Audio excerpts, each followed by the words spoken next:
ਸਤਨਾਮ ਸ੍ਰੀ ਵਾਹਿਗੁਰੂ ਸਾਹਿਬ JIO. ਇੱਕ ਓੰਕਾਰ ਸਤਨਾਮ ਕਰਤਾ ਪੁਰਖ ਨਿਰਭਉ ਨਿਰਵੈਰ ਅਕਾਲ ਮੂਰਤ ਅਜੂਨੀ ਸੈਭੰ ਗੁਰ ਪ੍ਰਸਾਦ। ਜਪ ਆਦ ਸਚ ਜੁਗਾਦ ਸਚ ਹੈ ਭੀ ਸਚ ਨਾਨਕ ਹੋਸੀ ਭੀ ਸਚ। ਵਾਹਿਗੁਰੂ ਵਾਹਿਗੁਰੂ ਵਾਹਿਗੁਰੂ ਵਾਹਿਗੁਰੂ ਵਾਹਿਗੁਰੂ। ਜੀਤਾ ਜੀਉ ਪਿੰਡ ਸਭ ਤੇਰਾ, ਤੂੰ ਅੰਤਰਜਾਮੀ ਪੁਰਖ ਭਗਵਾਨ। ਦਾਸਨ ਦਾਸ ਕਹੈ ਜਨ ਨਾਨਕ, ਜਿਹਾ ਤੂੰ ਕਰਾਹੇ ਤਿਹਾ ਹਉ ਕਰੀ ਵਖਿਆ। ਦਾਸਨ ਦਾਸ ਕਹੈ ਜਨ ਨਾਨਕ, ਜਿਹਾ ਤੂੰ ਕਰਾਹੇ ਤਿਹਾ ਹਉ ਕਰੀ ਵਖਿਆਨ। ਸਤਨਾਮ ਸ੍ਰੀ ਵਾਹਿਗੁਰੂ ਸਾਹਿਬ ਜੀਓ। ਸੋਦਰ ਰਾਗ ਆਸਾ ਮਹੱਲਾ ਪਹਿਲਾ। ਇੱਕ ਓੰਕਾਰ ਸਤਿਗੁਰ ਪ੍ਰਸਾਦ। ਸੋਦਰ ਤੇਰਾ ਕਿਹਾ ਸੋ ਘਰ ਕਿਹਾ, ਚਿਤ ਬਹਿ ਸਰਬ ਸਮਾਲੇ। ਵਾਜੇ ਤੇਰੇ ਨਾਦ ਅਨੇਕ ਅਸੰਖਾ, ਕੇਤੇ ਤੇਰੇ ਵਾਵਨ ਹਾਰੇ। ਕੇਤੇ ਤੇਰੇ ਰਾਗ ਪਰੀਸਿਉ ਕਹੀਐ, ਕੇਤੇ ਤੇਰੇ ਗਾਵਨ ਹਾਰੇ। ਗਾਵਨ ਤੁਧਨੋ ਪਵਨ ਪਾਣੀ ਬੈ ਸੰਤਰ, ਗਾਵੈ ਰਾਜਾ ਧਰਮ ਦੁਆਰੇ। ਗਾਵਨ ਤੁਧਨੋ ਚਿਤ ਗੁਪਤ ਲਿਖ ਜਾਣਨ, ਲਿਖ ਲਿਖ ਧਰਮ ਵਿਚਾਰੇ। ਗਾਵਨ ਤੁਧਨੋ ਈਸ਼ਰ ਬ੍ਰਹਮਾ ਦੇਵੀ, ਸੋਹਣ ਤੇਰੇ ਸਦਾ ਸਵਾਰੇ। ਗਾਵਨ ਤੁਧਨੋ ਇੰਦਰ ਇੰਦਰਾਸਨ ਬੈਠੇ, ਦੇਵਤਿਆਂ ਦਰ ਨਾਲੇ। ਗਾਵਨ ਤੁਧਨੋ ਸਿੱਧ ਸਮਾਧੀ ਅੰਦਰ, ਗਾਵਨ ਤੁਧਨੋ ਸਾਧ ਵਿਚਾਰੇ। ਗਾਵਨ ਤੁਧਨੋ ਜਤੀ ਸਤੀ ਸੰਤੋਖੀ, ਗਾਵਨ ਤੁਧਨੋ ਵੀਰ ਕਰਾਰੇ। ਗਾਵਨ ਤੁਧਨੋ ਪੰਡਤ ਪੜਨ ਰਖੀਸਰ, ਜੁਗ ਜੁਗ ਵੇਦਾ ਨਾਲੇ।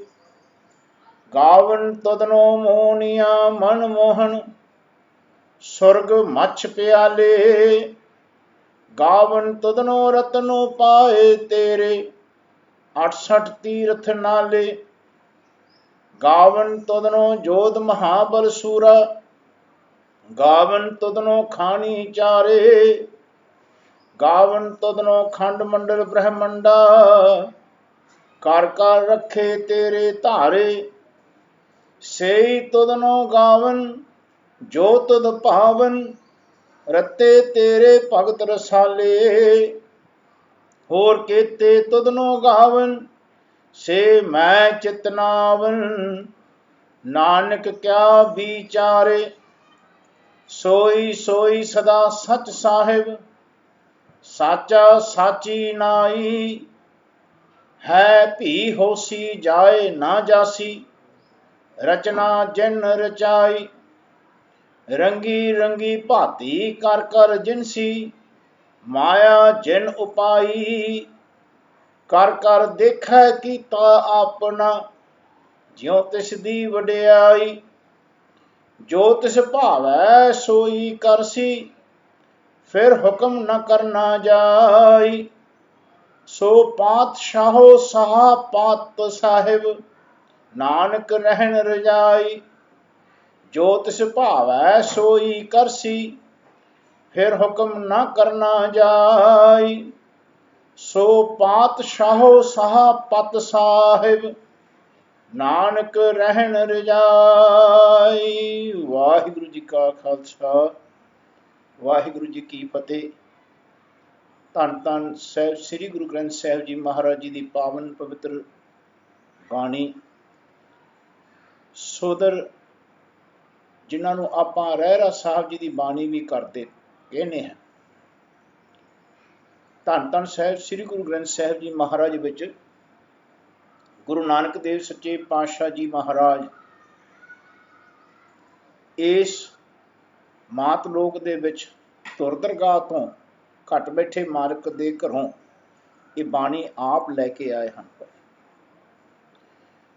ਮਹਾਰਾਜ ਨੇ ਇਹ ਜਿਹੜੇ ਸੋਦਰ ਹਨ, ਇੱਕ ਤਾਂ ਜਪਜੀ ਸਾਹਿਬ ਵਿੱਚ ਸੋਦਰ ਆਉਂਦੀ ਹੈ, ਇੱਕ ਸੋਦਰ ਰਹਿਰਾਸ ਸਾਹਿਬ ਜਿਹੜਾ ਆਪਾਂ ਸੋਦਰ ਰਾਗ ਦੇ ਹੁਣ ਸ਼ਬਦ ਪੜ੍ਹ ਰਹੇ ਹਾਂ ਇੱਥੇ ਆ ਰਹੀ ਹੈ। ਇੱਕ ਆਸਾ ਰਾਗ ਵਿੱਚ ਜਿਸ ਵੇਲੇ ਪੜ੍ਹਦੇ ਹਾਂ 347 ਅੰਗ ਤੇ, ਉੱਥੇ ਵੀ ਇਹ ਸੋਦਰ ਮਹਾਰਾਜ ਦੀ ਬਾਣੀ ਦੇ ਵਿੱਚ ਆਏਗੀ। ਤਿੰਨਾਂ ਦੇ ਵਿੱਚ ਕੁਝ ਕੁਝ ਸ਼ਬਦਾਂ ਦੇ ਵਿੱਚ ਅੰਤਰ ਹਨ। ਇਹਨਾਂ ਸ਼ਬਦਾਂ ਦੇ ਅੰਤਰਾਂ ਦਾ ਆਪਾਂ ਅਖੀਰ ਦੇ ਵਿੱਚ ਜ਼ਿਕਰ ਕਰਾਂਗੇ। ਗੁਰੂ ਗ੍ਰੰਥ ਸਾਹਿਬ ਜੀ ਮਹਾਰਾਜ ਦੇ ਵਿੱਚ ਇਹ ਸੋਦਰ ਦੇ 8 ਅੰਗ ਤੋਂ ਇਹ 12ਵੇਂ ਅੰਗ ਤੱਕ 9 ਸ਼ਬਦ ਦਰਜ ਹਨ। ਗੁਰੂ ਮਹਾਰਾਜ ਜੀ ਦੀ ਬਾਣੀ ਦੇ ਇਹ ਸੋਦਰ ਦੇ ਜਿਹੜੇ ਪਾਠ ਹਨ, ਨਿਤਨੇਮ ਦੀ ਬਾਣੀਆਂ ਵਿੱਚੋਂ ਵੀ ਇਹ ਬਾਣੀ ਆਉਂਦੀ ਹੈ। ਇਹ ਵਿਸ਼ੇਸ਼ ਤੌਰ ਦੇ ਉੱਤੇ ਇਹ 9 ਦੇ 9 ਸ਼ਬਦ ਜਿਹੜੇ ਇੱਥੇ ਦਰਜ ਹਨ, ਇਹ ਆਪਣੇ ਆਪਣੇ ਰਾਗਾਂ ਵਿੱਚ ਵੀ ਦਰਜ ਹਨ।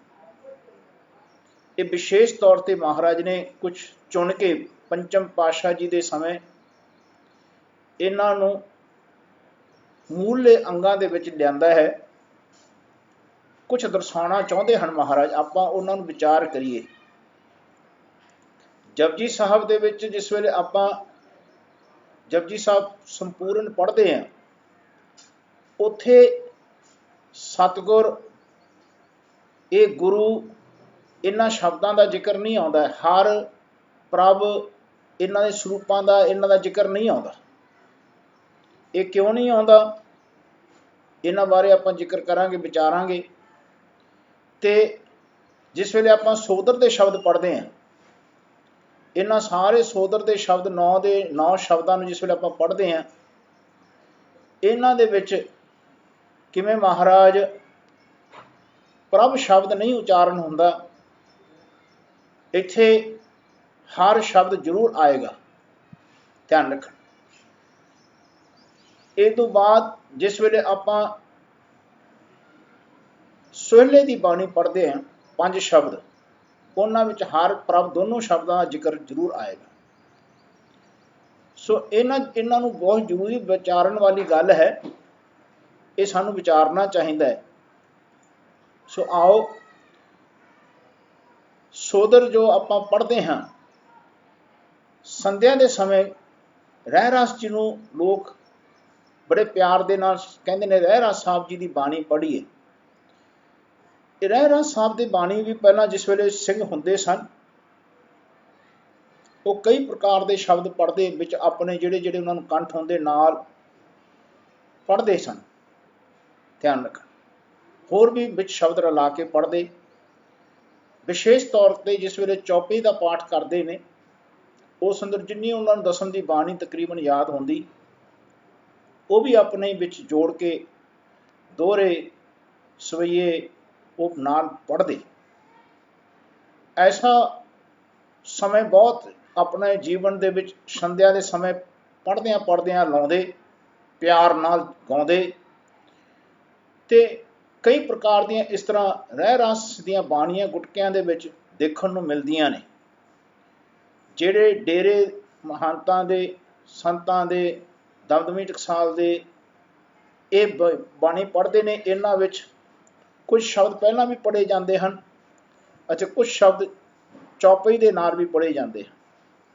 ਤੇ ਇਵੇਂ ਜ਼ਿਕਰ ਰਹਿਤਨਾਮੇ ਜਿਹੜੇ ਬਣਾਏ ਗਏ ਦਰਬਾਰ ਸਾਹਿਬ ਦਾ, ਅੰਮ੍ਰਿਤਸਰ ਸਾਹਿਬ ਦਾ, ਉਹਨਾਂ ਰਹਿਤਨਾਮਿਆਂ ਦੇ ਵਿੱਚ ਇਹ 9 ਸ਼ਬਦ ਅਤੇ ਫਿਰ ਉਦੋਂ ਬਾਅਦ ਜਿਹੜੇ ਉਹਨਾਂ ਦੇ ਦਰਜ ਕੀਤੇ ਹਨ ਆਪਣੇ ਰਹਿਤਨਾਮਿਆਂ ਦੇ ਵਿੱਚ, ਉਹਨਾਂ ਦੇ ਬੋਲਣ ਦਾ, ਪੜ੍ਹਨ ਦਾ, ਵਿਚਾਰਨ ਦਾ ਇੱਕ ਵੱਖਰਾ ਢੰਗ ਹੈ।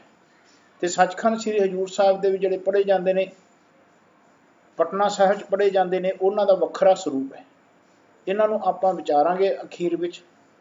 ਪਰ ਹੁਣ ਇੱਥੇ ਆਪਾਂ ਇਸ ਸੋਦਰ ਦੀ ਜਿਸ ਵੇਲੇ ਬਾਣੀ ਦੀ ਪਾਠ ਜ਼ਿਕਰ ਕਰੀਏ, ਪੜ੍ਹਨ ਲੱਗਿਆਂ ਕੁਝ ਨਿਯਮ ਹਨ, ਇਹ ਸਮਝਣ ਦੀ ਕੋਸ਼ਿਸ਼ ਕਰੀਏ ਕਿ ਦੇਖੋ, ਇਹ ਆਪਣਾ ਗੁਰੂ ਨਾਨਕ ਸੱਚੇ ਪਾਤਸ਼ਾਹ ਜੀ ਦਾ ਸਮਝੋ ਇੱਕ ਸਰੀਰ ਹੈ,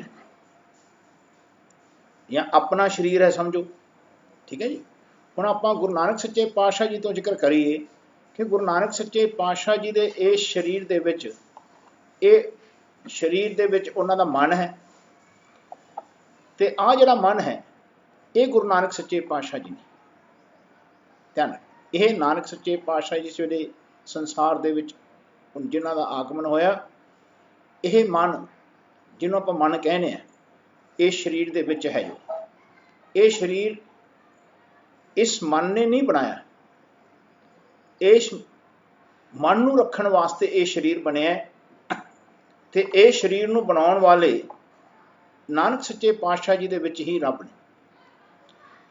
ਐਸਾ ਹਰੇਕ ਸੰਸਾਰ ਦੇ ਮਨੁੱਖ ਦੇ ਵਿੱਚ ਹਨ। ਜਦੋਂ ਤੋਂ ਸ੍ਰਿਸ਼ਟੀ ਬਣੀ ਹੈ, ਐਸਾ ਨਹੀਂ ਹੈ ਕਿ ਪਹਿਲਾਂ ਰੱਬ ਜੀ ਕਿਤੇ ਹੋਰ ਹੁੰਦੇ ਸਨ ਤੇ ਹੁਣ ਤ੍ਰੇਤੇ ਵਿੱਚ, ਦੁਆਪਰ ਵਿੱਚ, ਕਲਯੁਗ ਦੇ ਵਿੱਚ ਰੱਬ ਕਿਤੇ ਹੋਰ ਨੇ। ਐਸਾ ਨਹੀਂ ਹੈ। ਰੱਬ ਹਮੇਸ਼ਾ ਮਨੁੱਖ ਦੇ ਵਿੱਚ ਹੀ ਰਹੇ। ਪਰ ਕਦੇ ਕਦੇ ਮਨੁੱਖ ਨੂੰ ਐਂ ਲੱਗਦਾ ਸੀ ਕਿ ਜਿਹੜੇ ਰੱਬ ਜੀ ਅੰਦਰੋਂ ਬੋਲ ਰਹੇ ਨੇ, ਉਹਨਾਂ ਨੂੰ ਐਂ ਲੱਗਦਾ ਸੀ ਕਿ ਬਾਹਰੋਂ ਕੋਈ ਸਾਨੂੰ ਬੋਲ ਰਿਹਾ, ਸਾਨੂੰ ਬਾਹਰੋਂ ਦਾ ਬੁਲਾ ਰਿਹਾ, ਕਿਉਂਕਿ ਅੰਦਰਲੇ ਰੱਬ ਦਾ ਵਿਸ਼ਵਾਸ ਨਹੀਂ ਹੁੰਦਾ ਸੀ, ਯਕੀਨ ਨਹੀਂ ਆਉਂਦਾ ਸੀ। ਇਹ ਜਿਤਨੇ ਸੈਮਿਟਿਕ ਰਿਲੀਜਨਸ ਨੇ, ਯਾਨੀ ਜਿਵੇਂ ਮੁਸਲਮਾਨ ਹਨ, ਜਿਊਜ਼ ਹਨ, ਕ੍ਰਿਸਚਨਸ ਹਨ, ਜਿਹੜੇ ਉੱਧਰਲੇ ਇਲਾਕਿਆਂ ਦੇ ਬੰਦੇ ਨੇ, ਉਹ ਇਹ ਸਮਝਦੇ ਹਨ ਕਿ ਰੱਬ ਅੰਦਰ ਨਹੀਂ ਵਸ ਸਕਦਾ ਸਰੀਰ ਦੇ। ਰੱਬ ਜੀ ਉੱਤੇ ਨੇ, ਅਸਮਾਨ ਵਿੱਚ ਨੇ, ਹੈਵਨਸ ਵਿੱਚ ਨੇ, ਤੇ ਉਹਨੂੰ ਸੁਰਗ ਵੀ ਕਹਿੰਦੇ ਨੇ। ਐਸਾ ਸਮਝਣ ਦਾ ਉਹਨਾਂ ਨੇ ਪ੍ਰਯਤਨ ਕੀਤਾ। ਐਸਾ ਖਿਆਲ ਉਹਨਾਂ ਦੇ ਮਨ 'ਚ ਇਸ ਖੋਜ ਦੇ ਵਿੱਚ ਇੱਥੇ ਤੱਕ ਟਿਕਿਆ। ਆਵਾਜ਼ ਉਹਨਾਂ ਦੇ ਵੀ ਅੰਦਰੋਂ ਆਉਂਦੀ ਸੀ। ਉਹਨਾਂ ਨੂੰ ਵੀ ਲੱਗਦਾ ਸੀ ਕਿ ਰੱਬ ਬੋਲਦਾ ਹੈ, ਰੱਬ ਨਾਲ ਅਸੀਂ ਬੋਲਣਾ ਹੈ, ਉਹਨਾਂ ਨੂੰ ਵੀ ਲੱਗਦਾ ਸੀ। ਪਰ ਉਹਨਾਂ ਨੂੰ ਐਂ ਨਹੀਂ ਲੱਗਦਾ ਸੀ ਕਿ ਰੱਬ ਉਹਨਾਂ ਦੇ ਮਨ ਦੇ ਅੰਦਰ ਵਸਦਾ ਹੈ, ਨਹੀਂ ਲੱਗਦਾ ਸੀ। ਉਹਨਾਂ ਬਸ ਆਹੀ ਲੱਗਦਾ ਹੈ ਦੋ ਜਣੇ ਹੈ, ਬਸ ਇੱਕ ਸਰੀਰ ਹੈ, ਇੱਕ ਉਹ ਆਪ ਨੇ। ਇੱਕ ਦਿਨ ਉਹਨਾਂ ਨੇ ਸਰੀਰ ਨੂੰ ਛੱਡ ਕੇ ਚਲਿਆ ਜਾਣਾ ਤੇ ਸਰੀਰ ਇੱਥੇ ਰਹਿ ਜਾਣਾ, ਤੇ ਉਹ ਇਹ ਸਮਝਦੇ ਸਨ ਕਿ ਸਰੀਰ ਨੂੰ ਦਫਨਾ ਦਿੱਤਾ ਜਾਏ, ਤੇ ਉੱਧਰਲੇ ਜਿਤਨੇ ਵੀ ਇਲਾਕੇ ਦੇ ਬੰਦੇ ਨੇ, ਧਿਆਨ ਰੱਖਣਾ, ਧਰਤੀ ਦੇ ਵਿੱਚ ਉਹ ਸਰੀਰ ਨੂੰ ਦਫਨਾ ਦਿੰਦੇ ਨੇ। ਉਹਨਾਂ ਦੇ ਮਨ 'ਚ ਇਹ ਖਿਆਲ ਹੁੰਦਾ ਹੈ ਕਿ ਇੱਕ ਸਮੇਂ ਆਊਗਾ ਜਿਹਨੂੰ ਉਹ ਲਾਸਟ ਜਜਮੈਂਟ ਕਹਿੰਦੇ ਨੇ, ਜਿਹਨੂੰ ਅਖੀਰਤ ਵਾਲਾ ਦਿਨ ਕਹਿੰਦੇ ਨੇ, ਤੇ ਉਸ ਵੇਲੇ ਇਹ ਸਰੀਰ ਜਿਹੜੇ ਕਬਰਾਂ 'ਚ ਹੋਣਗੇ, ਇਹ ਫਿਰ ਇਹਨਾਂ ਨੂੰ ਖੜਾ ਕੀਤਾ ਜਾਣਾ ਹੈ। ਉਹਨਾਂ ਦੇ ਮਨ 'ਚ ਐਂ ਹੁੰਦਾ ਕਿ ਇਹ ਫਿਰ ਜਾਗਣਗੇ, ਫਿਰ ਇਹਨਾਂ ਦਾ ਹਿਸਾਬ ਕਿਤਾਬ ਹੋਣਾ ਰੱਬ ਦੇ ਘਰ ਦੇ ਵਿੱਚ। ਉਹ ਉਸ ਦਿਨ ਨੂੰ ਉਡੀਕਦੇ ਨੇ, ਉਸ ਦਿਨ ਨੂੰ ਉਡੀਕਦੇ ਨੇ। ਅਖੀਰਤ ਵਾਲਾ ਦਿਨ ਕਹਿੰਦੇ ਨੇ ਮੁਸਲਮਾਨ, ਤੇ ਕ੍ਰਿਸਚਨਸ ਉਹਨੂੰ ਲਾਸਟ ਜਜਮੈਂਟ ਡੇ ਕਹਿੰਦੇ ਨੇ। ਪਰ ਤੁਸੀਂ ਆਪ ਅੰਦਾਜ਼ਾ ਲਗਾਓ ਕਿ ਸਰੀਰ ਜਿਸ ਵੇਲੇ ਧਰਤੀ ਦੇ ਥੱਲੇ ਚਲਾ ਜਾਂਦਾ ਹੈ ਜਾਂ ਕਿਤੇ ਪਾਣੀ 'ਚ ਸੁੱਟਿਆ ਜਾਂਦਾ ਹੈ, ਰੋੜਿਆ ਜਾਂਦਾ ਹੈ, ਤੇ ਸਰੀਰ ਨਹੀਂ ਬਚਦਾ, ਸਰੀਰ ਖਤਮ ਹੋ ਜਾਂਦਾ। ਸਰੀਰ ਨੂੰ ਕੀੜੇ ਖਾ ਜਾਂਦੇ ਨੇ, ਇਹ ਥੋੜ੍ਹੇ ਦਿਨਾਂ ਬਾਅਦ ਹੀ ਸਰੀਰ ਖਤਮ ਹੋ ਜਾਂਦਾ। ਪਰ ਉਹਨਾਂ ਦੀ ਇੱਕ ਮਾਨਤਾ ਹੈ, ਉਹ ਆਪਣੀ ਮਾਨਤਾ ਦੇ ਨਾਲ ਜਿਉਂਦੇ ਨੇ। ਪਰ ਇੱਧਰਲਾ ਜਿਹੜਾ ਇਲਾਕਾ ਸੀ, ਹਿੰਦੁਸਤਾਨ ਵਰਗਾ ਇੱਧਰਲਾ ਦੁਨੀਆ ਦੇ ਵਿੱਚ, ਇਹਨਾਂ ਨੇ ਬਹੁਤ ਸਦੀਆਂ ਤੋਂ ਇਸ ਗੱਲ ਨੂੰ ਵਿਚਾਰਿਆ ਹੈ। ਇਹਨਾਂ ਦੇ ਦਿਮਾਗ ਵਿੱਚ ਇੰਨੀ ਗੱਲ ਵਸੀ ਹੋਈ ਹੈ ਕਿ ਰੱਬ ਸਭ ਦੇ ਵਿੱਚ ਵਸਦਾ ਹੈ, ਤੇ ਇਹਨਾਂ ਦੇ ਮਨ ਵਿੱਚ ਇਹ ਖਿਆਲ ਹੈ ਕਿ ਰੱਬ ਮਨ ਦੇ ਅੰਦਰ ਵਸਦਾ ਹੈ। ਤੇ ਇਹ ਕੀ ਕਰਦੇ ਸਨ, ਜਿਸ ਵੇਲੇ ਸਰੀਰ ਛੱਡ ਜਾਂਦੇ ਸਨ, ਤੇ ਸਰੀਰ ਛੱਡਣ ਤੋਂ ਬਾਅਦ ਇਹ ਫਿਰ ਜਿਹੜਾ ਸਰੀਰ ਹੁੰਦਾ ਸੀ, ਇਸ ਨੂੰ ਅੱਗ ਲਗਾ ਦਿੰਦੇ ਸਨ, ਸੰਸਕਾਰ ਕਰ ਦਿੰਦੇ ਸਨ, ਸਰੀਰ ਦਾ ਕ੍ਰੀਮੇਟ ਕਰ ਦਿੰਦੇ ਸਨ। ਤੇ ਆਏ ਇੱਧਰਲੇ ਹਿੰਦੁਸਤਾਨ ਦੇ ਵਿੱਚ, ਯਾਨੀ ਇੱਧਰਲੇ ਇਲਾਕਿਆਂ ਦੇ ਵਿੱਚ ਇਹ ਮਾਨਤਾ ਹੈ ਕਿ ਸਰੀਰ ਮਰਨ ਤੋਂ ਬਾਅਦ ਚਾਹੇ ਇਹਨੂੰ ਵਿਸਟਾ 'ਚ ਪਾ ਦਿਓ ਜਾਂ ਕਿਤੇ ਵੀ ਪਿਆ ਰਹੇ ਹੈ ਨਾ, ਚਾਹੇ ਇਹਨੂੰ ਟੰਗ ਦੇ ਉੱਤੇ ਕਿਤੇ ਵੀ ਪਾ ਦਿਓ, ਇਹਦਾ ਕੋਈ ਮੁੱਲ ਨਹੀਂ ਹੈ। ਪਰ ਇੱਧਰ ਸੰਸਕਾਰ ਕਰ ਦਿੱਤੇ ਜਾਂਦਾ ਸੀ ਸਰੀਰ ਦਾ, ਤੇ ਇਹ ਇਹਨਾਂ ਦੀ ਖਿਆਲ ਅਵਸਥਾ ਸੀ ਕਿ ਜਿਹੜਾ ਜੀਵ ਸੀਗਾ ਵਿੱਚੋਂ ਉਹ ਚਲਾ ਗਿਆ, ਰੱਬ ਦੇ ਹੁਕਮ ਅਨੁਸਾਰ ਚਲਾ ਗਿਆ। ਜਦੋਂ ਤੱਕ ਇਹ ਵੇਦ ਸ਼ਾਸਤਰ ਪਹਿਲਾਂ ਪੜ੍ਹਦੇ ਰਹੇ, ਉਸ ਸਮੇਂ ਵੇਦਾਂ ਦੇ ਸਮੇਂ ਕੋਈ ਮੰਦਰ ਨਹੀਂ ਹੁੰਦਾ ਸੀ, ਧਿਆਨ ਰੱਖਣਾ, ਕੋਈ ਮੰਦਰ ਨਹੀਂ ਹੁੰਦਾ ਸੀ। ਵੇਦਾਂ ਦੇ ਸ਼ਾਸਤਰਾਂ ਦੇ ਸਮੇਂ ਦੇ ਵਿੱਚ ਵੇਦ ਪੜ੍ਹਦੇ ਤੇ ਆਸਣ ਲਗਾ ਕੇ ਸਵੈਮ ਦੇ ਅੰਦਰ ਰੱਬ ਦੀ ਬੰਦਗੀ ਕਰਦੇ, ਕੰਮ ਕਾਰੋਬਾਰ ਕਰਦੇ। ਬਹੁਤ ਅੱਛਾ ਸਮੇਂ, ਬਹੁਤ ਸਮੇਂ ਲੰਘਿਆ ਸਤਿਯੁਗ ਦਾ, ਇਸ ਕਈ ਹਜ਼ਾਰ ਵਰੇ ਲੰਘਿਆ ਇਸ। ਪਰ ਉਹਨਾਂ ਨੂੰ ਇਹ ਗਿਆਨ ਨਹੀਂ ਹੋਇਆ, ਜਨ ਫਿਰ ਉਸ ਗਿਆਨ ਤੋਂ ਟੁੱਟੇ ਕਿ ਰੱਬ ਸਾਡੇ ਅੰਦਰ ਵਸਦਾ ਹੈ। ਉਸ ਗਿਆਨ ਤੋਂ ਟੁੱਟ ਗਏ। ਉਹਨਾਂ ਨੇ ਕੀ ਕਰਨਾ, ਸੌਖਾ ਰਸਤਾ ਪਾ ਲਿਆ ਕਿ ਦੇਵੀ ਦੇਵਤੇ ਜਿਹੜੇ ਰੱਬ ਨਾਲ ਯਾਨੀ ਮਿਲੇ ਦੇਖਦੇ ਸੀ, ਉਹਨਾਂ ਨੂੰ ਦੇਵੀ ਦੇਵਤੇ ਕਹਿੰਦੇ ਸਨ, ਤੇ ਜਿਹੜਾ ਉਹਨਾਂ ਦਾ ਭਲਾ ਕਰਕੇ ਜੀਵਨ ਦੇ ਵਿੱਚ ਸੰਸਾਰ ਦੇ ਵਿੱਚ ਮੂਵ ਕਰਦੇ ਚੱਲਦੇ, ਤੇ ਲੋਕ ਉਹਨਾਂ ਦਾ ਪੂਜਨ ਕਰਦੇ, ਉਹਨੂੰ ਰੱਬ ਸਮਝਣ ਲੱਗ ਗਏ। ਐਸੇ ਬਹੁਤ ਸਾਰੇ ਲੋਕਾਂ ਨੇ, ਤੁਸੀਂ ਅੰਦਾਜ਼ਾ ਲਗਾਓ, ਸਤਿਯੁਗ ਦਾ ਸਾਰਾ ਸਮੇਂ ਕੋਈ ਮੂਰਤੀ ਦੀ ਪੂਜਾ ਨਹੀਂ ਹੁੰਦੀ ਸੀ, ਕੋਈ ਤਸਵੀਰ ਦੀ ਬੰਦਗੀ ਨਹੀਂ ਹੁੰਦੀ ਸੀ। ਉਹ ਹਰੇਕ ਬੰਦੇ ਵਿੱਚ ਰੱਬ ਨੂੰ ਦੇਖਦੇ ਸਨ, ਤੇ ਬੜੇ ਉਸ ਰੱਬ ਦੇ ਪਿਆਰ ਨਾਲ ਉਹ ਜੀਵਨ ਨੂੰ ਬਤੀਤ ਕਰਦੇ ਸਨ। ਪਰ ਉਸ ਸਮੇਂ ਵੀ ਦੈਂਤ ਤੇ ਰਾਖਸ਼ ਪੈਦਾ ਬਣੇ ਜੀਵਨ ਦੇ ਵਿੱਚ, ਜਿਹੜੇ ਰੱਬ ਦੀ ਬੰਦਗੀ ਤਾਕਤ ਪਾਉਣ ਵਾਸਤੇ ਕਰਦੇ। ਉਹਨਾਂ ਵਿੱਚ ਵੀ ਕਈ ਵੈਰਾਈਟੀ ਹੁੰਦੀ ਸੀ, ਕਈ ਉਹਨਾਂ ਦੇ ਦਿਮਾਗ ਵਿੱਚ ਖਿਆਲ ਹੁੰਦੇ ਸੀ ਕਿ ਰੱਬ ਨੂੰ ਆਪਾਂ ਤਾਕਤ ਪਾਉਣ ਵਾਸਤੇ ਧਿਆਓ। ਕੋਈ ਬੰਦੇ ਐਸੇ ਸਨ, ਉਹ ਕਹਿੰਦੇ ਨਹੀਂ, ਆਪਾਂ ਰੱਬ ਵਰਗੇ ਹੋਣ ਵਾਸਤੇ ਧਿਆਉਣਾ ਹੈ। ਉਹਨਾਂ ਦੇ ਮਨਾਂ ਵਿੱਚ ਵੀ ਐਸੇ ਬਹੁਤ ਸਾਰੇ ਖਿਆਲ ਵੱਖਰੇ ਵੱਖਰੇ ਬਣੇ ਰਹੇ। ਤੇ ਫਿਰ ਜਿਸ ਵੇਲੇ ਤ੍ਰੇਤਾ ਯੁੱਗ ਆਇਆ, ਤ੍ਰੇਤਾ ਯੁੱਗ, ਪਹਿਲਾਂ ਸਤਿਯੁਗ ਫਿਰ ਤ੍ਰੇਤਾ ਯੁੱਗ, ਜਿਸ ਵੇਲੇ ਤ੍ਰੇਤਾ ਯੁੱਗ ਆਇਆ, ਐਸੇ ਜਿਹੜੇ ਆਪਣੇ ਆਪ ਨੂੰ ਪੰਡਤ ਕਹਾਉਣ ਵਾਲੇ, ਬਹੁਤ ਅੱਛੇ ਗਿਆਨੀ ਕਹਾਉਣ ਵਾਲੇ ਹੁੰਦੇ ਸਨ, ਉਹ ਵੀ ਫਿਰ ਅਤਿਆਚਾਰ ਕਰਨ ਲੱਗ ਗਏ, ਉਹ ਵੀ ਹੰਕਾਰੀ ਹੋ ਗਏ। ਜਿਸ ਵੇਲੇ ਹੰਕਾਰੀ ਹੋ ਗਏ, ਉਹਨਾਂ ਨੂੰ ਫਿਰ ਰਾਖਸ਼ ਕਹਿਣ ਲੱਗ ਗਏ, ਇਹ ਦੈਂਤ ਬਣ ਗਏ, ਧਿਆਨ, ਲੋਕਾਂ ਦਾ ਖੂਨ ਪੀਣ ਲੱਗ ਗਏ। ਜਿਸ ਵੇਲੇ ਰਾਖਸ਼ ਬਣੇ, ਇਹਨਾਂ ਨੇ ਕੀ ਕੀਤਾ, ਚੰਗੇ ਬੰਦਿਆਂ ਦਾ ਕਹਿੰਦੇ ਭਾਈ ਸ਼ਿੰਗਾਰ ਕਰਨ ਲੱਗ ਗਏ, ਸਾਰਾ ਦਾਨ ਇਕੱਠਾ ਕਰਨਾ, ਲੋਕਾਂ ਨੇ ਸਭ ਦਾਨ ਦੇਣਾ ਇਹਨਾਂ ਨੂੰ। ਇੱਥੇ ਫਿਰ ਉਸ ਵੇਲੇ ਸਮੇਂ ਤੋਂ ਪਹਿਲਾਂ ਜਿਹੜਾ ਇੱਕ ਸਮੇਂ ਨਿਕਲਿਆ, ਜਿਸ ਵੇਲੇ ਤ੍ਰੇਤਾ ਯੁੱਗ ਬਦਲਣ ਲੱਗਿਆ, ਉਦੋਂ ਪਹਿਲਾਂ ਇਹਨਾਂ ਨੇ ਇੱਕ ਮਨੂ ਸੀ ਸਤਿਯੁਗ ਦਾ, ਜਿਸ ਵੇਲੇ ਖਾਤਮਾ ਹੋਇਆ, ਯਾਨੀ ਇਹਨਾਂ ਖਿਆਲਾਂ ਨਾਲ ਹੀ ਖਾਤਮਾ ਹੋ ਗਿਆ ਕਿ ਉਸ ਵੇਲੇ ਮਨੂ ਨੇ 4 ਵਰਨ ਬਣਾਤੇ। ਉਹਨਾਂ ਦਾ ਖਿਆਲ ਸੀ ਕਿ ਪੰਡਤ ਜਿਹੜੇ ਹਨ, ਬ੍ਰਾਹਮਣ ਜਿਹੜੇ ਹੁੰਦੇ ਹਨ, ਇਹ ਸਭ ਤੋਂ ਉੱਚ ਕੁਲ ਦੇ ਬੰਦੇ ਨੇ, ਤੇ ਇਹ ਕਿਸੇ ਨਾਲ ਵੀ ਕੈਸਾ ਵੀ ਵਰਤਾਵ ਕਰ ਸਕਦੇ ਨੇ, ਇਹ ਭਗਵਾਨ ਨੇ। ਤੇ ਜਿਹੜੇ ਛਤਰੀ ਹਨ, ਜਿਹੜੇ ਸਰੀਰ ਦੇ ਤਾਕਤਵਰ ਹੁੰਦੇ ਸਨ, ਉਹਨਾਂ ਨੂੰ ਛਤਰੀ ਸਮਝਦੇ ਸਨ ਕਿ ਛਤਰੀ ਇਹਨਾਂ ਦਾ ਕੰਮ ਹੈ ਕਿ ਸਿਰਫ ਬ੍ਰਾਹਮਣ ਦੀ ਰੱਖਿਆ ਕਰਨ, ਕੋਈ ਉਹਨਾਂ ਨੂੰ ਮਾਰੇ ਨਾ, ਕੋਈ ਉਹਨਾਂ ਦਾ ਨੁਕਸਾਨ ਨਾ ਕਰੇ, ਜੋ ਕਹਿਣ ਉਹ ਕੰਮ ਕਰੇ। ਤੇ ਆਏ ਛਤਰੀ ਇੱਕ ਵਰਨ ਬਣਾਤਾ। ਫਿਰ ਜਿਹੜਾ ਬੰਦਾ ਦਿਮਾਗੀ ਸੀ, ਯਾਨੀ ਬ੍ਰਹਮ ਦਾ ਗਿਆਨ ਨਹੀਂ ਰੱਖਦਾ ਸੀ, ਤੇ ਉਹ ਦਿਮਾਗ ਸਰੀਰੋਂ ਵੀ ਤਾਕਤਵਰ ਨਹੀਂ ਸੀ, ਉਹ ਫਿਰ ਬਿਜ਼ਨਸ ਕਰਨ ਲੱਗ ਗਿਆ, ਵੈਸ ਬਣ ਗਿਆ, ਧਿਆਨ ਰੱਖਣਾ। ਫਿਰ ਜਿਹੜਾ ਬੰਦਾ ਸਰੀਰੋਂ ਵੀ ਕਮਜ਼ੋਰ ਸੀ, ਦਿਮਾਗੋਂ ਵੀ ਕਮਜ਼ੋਰ ਸੀ, ਤੇ ਉਸ ਬੰਦੇ ਨੂੰ ਝਾੜੂ ਪੋਚੇ ਚਲਾ ਦੇਣਾ, ਐਸੇ ਕੰਮ ਕਰਾਉਣੇ ਜਿਹੜੇ ਬੰਦੇ ਆਪ ਬੈਠ ਕੇ ਉਹਨਾਂ ਨੌਕਰਾਂ ਵਾਂਗੂ ਕੰਮ ਕਰਾਉਂਦੇ ਉਹਨਾਂ ਦੇ। ਐਸੇ ਬੰਦਿਆਂ ਦੇ ਫਿਰ 4 ਵਰਨ ਬਣੇ, ਤੇ ਇਹਨਾਂ ਨੂੰ ਕਹਿਣ ਲੱਗੇ ਬ੍ਰਾਹਮਣ, ਖੱਤਰੀ, ਵੈਸ ਤੇ ਸ਼ੂਦਰ।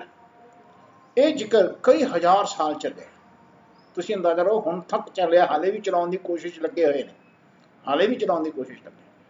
ਤੇ ਜਿਸ ਵੇਲੇ ਤ੍ਰੇਤਾ ਯੁੱਗ ਆਇਆ, ਉਸ ਵੇਲੇ ਬ੍ਰਾਹਮਣ ਹੰਕਾਰੀ ਹੋ ਗਿਆ, ਇਤਨਾ ਹੰਕਾਰੀ ਹੋ ਗਿਆ, ਲੋਕਾਂ ਦਾ ਖੂਨ ਪੀਣ ਲੱਗ ਗਿਆ, ਇਹਨੂੰ ਰਾਖਸ਼ ਕਹਿਣ ਲੱਗ ਗਏ। ਜੋ ਰਾਵਣ ਸੀ, ਇਹ ਜਾਤੀ ਦਾ ਬ੍ਰਾਹਮਣ ਸੀ ਜੀਵਨ ਦੇ ਵਿੱਚ, ਤੇ ਰਾਮਚੰਦਰ ਜੀ ਬ੍ਰਾਹਮਣ ਨਹੀਂ ਸਨ, ਇਹ ਛਤਰੀ ਨੇ। ਤੇ ਇਹਨਾਂ ਨੇ ਜਿਸ ਵੇਲੇ ਅਧਿਆਤਮਿਕ ਗਿਆਨ ਲਿਆ ਤੇ ਸ਼ਸਤਰ ਵਿਦਿਆ ਧਾਰਨ ਕੀਤੀ, ਤੇ ਇਹਨਾਂ ਨੇ ਜਿਸ ਵੇਲੇ ਇਹਦਾ ਹੰਕਾਰ ਭੰਨਿਆ ਰਾਵਣ ਦਾ, ਤੇ ਜਿਤਨੇ ਬ੍ਰਾਹਮਣ ਦੁਖੀ ਸਨ, ਇਹਨਾਂ ਨੇ ਸ਼ਾਸਤਰ ਵੇਦ ਪੜ੍ਹਨੇ ਬੰਦ ਕਰਤੇ, ਤੇ ਰਾਮਚੰਦਰ ਜੀ ਕਹਾਣੀਆਂ ਸੁਣਾ ਕੇ, ਬੁੱਤ ਬਣਾ ਕੇ ਇਹਨਾਂ ਦੀ ਪੂਜਾ ਕਰਨ ਲੱਗ ਗਏ। ਤੇ ਉਸ ਵੇਲੇ ਤੋਂ ਬੁੱਤ ਪੂਜਾ ਸ਼ੁਰੂ ਹੋਈ। ध्यान रख उस समय तो कहते जिस वे बुत पूजा शुरू होने लगी, फिर त्रेते युग तो बाद कहते भाई द्वापर युग आया, छतरी जोर पकड़ चुकिया सी, ब्राह्मण केवल उन्हां दा कुल का देवता बन गया, ते हर कुल का एक देवता हुंदा ब्राह्मण, ते छतरी राजा बनया रहे। ते पहला रावण ब्राह्मण ते छतरी दे विच युद्ध होया त्रेते युग विच। हुण द्वापर युद्ध दे विच द्वापर युग जिवें आया उस वेले दोनों पासे छतरी हन, इधर पांडव भी छतरी ने, उधर कौरव भी छतरी ने, ते कृष्ण भी छतरी है। ध्यान रख फिर छतरी भी हंकारी हो गए, तो उन्हों का हंकार भनन वास्ते कृष्ण जी ने धर्म का युद्ध किया।